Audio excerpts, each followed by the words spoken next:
I started this with a couple of friends of mine as a way to engage our young children in community service, because there weren't really a lot of options, 11 years ago for young kids to give back in a way that had meaning for them. So we discovered that, poor children and homeless children in particular weren't being celebrated on their birthdays. So we just selected one local shelter in Newton and asked if our families could come in and throw birthday parties for the kids that lived there. And we did that for about 2 years just as a family project. And we were just overwhelmed at how important it was and how much it meant to these kids. And we started getting more interest from other people who wanted to volunteer, and we also started getting a lot of interest from other shelters who wanted our services. So in 2004, we decided to incorporate and get our 501c3 status, which means that we became a nonprofit tax-exempt organization. And if you flash forward now to 2013, we are serving over 175 shelters. We have 7 offices across Massachusetts, Rhode Island, and Long Island, New York. And I would say that our goal now, after experimenting with national expansion or just staying in the state, what we've decided to do is to stay within New England. We've started working with one shelter in Maine and one shelter in Connecticut, so slowly but surely we'll expand to all of the New England states as well. So we do parties once a month at every shelter that we serve, and we celebrate all the birthday kids that have birthdays in that month at one time. That's our on-site party program, and we post all of those parties on our website on the first of the month. We only do a month at a time because the turnover in the shelters is fairly high. But people can go on and see what every party needs, and as I said, sign up to do something for that party, and then they're contacted by the party coordinator, and then they can decide how they want to get their donation or supply to the party coordinator running the party. In 2005, we had a shelter call us and explain that they were a domestic violence shelter and that our volunteers could come in and run the parties there. So we came up with this idea of the birthday in a box, and it's a wrapped kind of Staples paper box with brightly colored paper, and all of the stuff that we bring to and use at a regular on-site party we put into the birthday box, in addition to a bag of individually wrapped gifts for the child.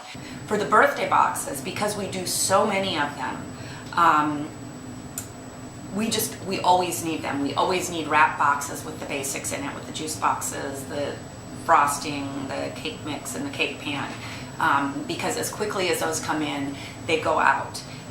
Another thing we always need are toys, and that's a really easy thing for groups and for kids to do, because they can, as I mentioned earlier, celebrate their birthday by giving some of their toys back to us. They can do a toy drive at their school. I always like to suggest that kids bring in a toy that is something that they would like to receive for their birthday, and that makes it a little more special and meaningful for them.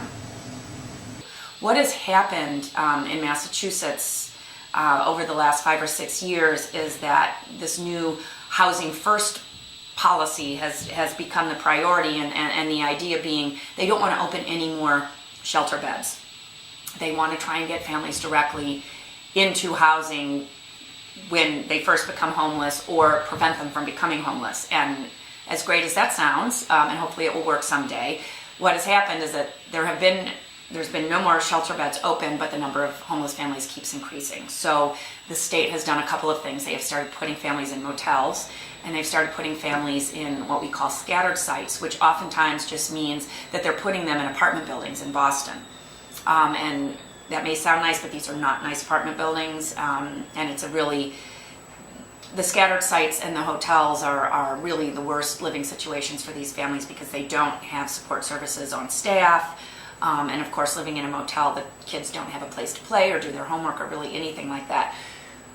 This number has exploded over the last few years, and we went from serving a few domestic violence shelters with birthday boxes to now, as I said, over 200 boxes a month go out. And I would say once a week we add a new motel to our list. And instead of the fresh cake for these people in scattered sites, they all have kitchens. So we put in the cake mix, the cake pan, the frosting, and that's actually a really nice thing, because then the mom or the parents or whoever can actually bake the cake with or for their child, which makes it even more special.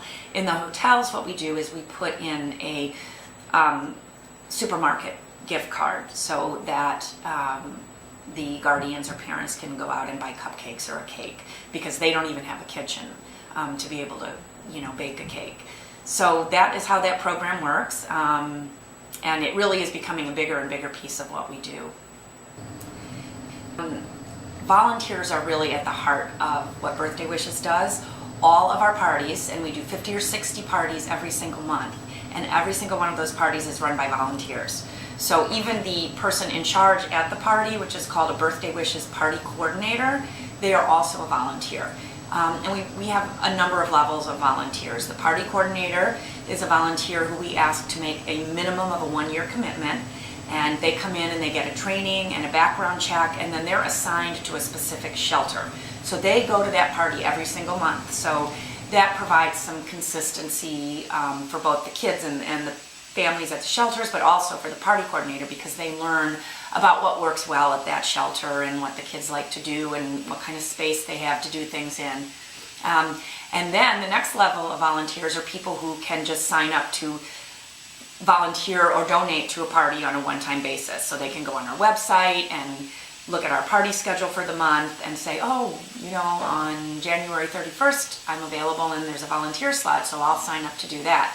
Or they can see a party that needs toys for a 5-year-old girl, and they can choose to sign up to donate those. So all total, I would say every month we have about 500 individual volunteers who help run our parties.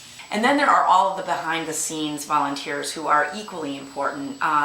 And these can be individuals, groups, families, schools, troops, churches, temples, who do drives and put together party supplies for us. We go through a tremendous number of birthday in a boxes, about 200 a month. And all of those are also wrapped and filled by volunteers. And it's interesting over the years, the different experiences that I've had. There have been a few that have been really touching, just in terms of how special this really was for a birthday child. I had a 5-year-old boy once who came down for his party, and he was in his 3-piece suit. It was a very, very important day for him to have a birthday party, because he had not had one before. I have had 3 19-year-old young adults who we celebrated, who had never had a birthday present or a birthday party in their life. And that's, really incredible to me. But on the other side are the people who give. And that's really been amazing to me. Every day, just seeing, kids come in with their birthday presents that they want to donate to us. People that don't have a lot coming in and giving what they can. That's really one of the most meaningful things, is how this touches so many people and makes them want to help out. What it means for these kids who really would not have birthdays otherwise. When we started Birthday Wishes, we did a lot of research, and we found out that of the family shelters, and even the kids that are living without their families, they don't have the resources to throw parties at the shelters. The parents don't, and the shelters don't. So we knew it was going to be important, just because it wasn't happening before. But what I have learned is that the experience of feeling joy, and even if it's for 2 hours, just to be laughing and happy and be in a group of other kids, and to be celebrated and to be made to feel special, has a really, really huge impact on these children's social development. They live with a lot of trauma and live in a very dark place. They mostly live in fear all the time. And so just to have these little periods, it truly does affect. I've read, scientific articles that it really does, affect their brain in a positive way to have this kind of experience and to feel special. And you have to remember that these kids go to school, so they see their classmates having parties and having really amazing birthdays. So this also makes them feel, like everybody else, which is equally important. So these are all completed birthday boxes that are ready to be picked up by one of our volunteers to be delivered to the scattered site housings and shelters. And as you can see, there's one box and one bag that go together. And the bag has individually wrapped gifts for the children. So over here is where we keep all our PJs. Every gift that with every bag of gifts that we give to all children, we include a pair of PJs and a book. It's going to get kind of dark. Smile for the camera. Oh, nice. This is the birthday wishes staff. Jesse, Courtney. Hi. Hi. How are you? So all of what you see on the shelves here is donated by some of the groups that we talked about downstairs, the schools and individual kids bringing in their gifts and people doing goodie bags. So down here, everything is very organized, and we have volunteers that come into our office and put away all the donations as they come in. So here are all goodie bags, and the party coordinators come in here and they take the goodie bags that they need for their parties. They take their decorations, we've got blowers and all kinds of things. This is the Birthday in a Box workspace. So this is where our volunteer who puts together all our boxes does her work. And this is our craft closet. We always have a craft activity as well as some party games at every party. So mostly we do really simple things that are just, let the kids be creative and let them draw and paint and do whatever. And then we have a couple of shelves of books, and as I said, we always give a book to our birthday kids. And then the other toy aisles are just divided by age and gender. So here we have boys and girls, and then there's a toddler. These are toddler toys, I think. Maybe the toddler toys are on the other side. And again, the party coordinators come in here. If something doesn't get donated on the website, then they can come in here and get what they need. And so these toys come in and then they go out very quickly. And then the last aisle is just games and crafts that we would give as a gift. So instead of a craft activity that we do at a party, it could be a painting set or some, for a child that's interested in art.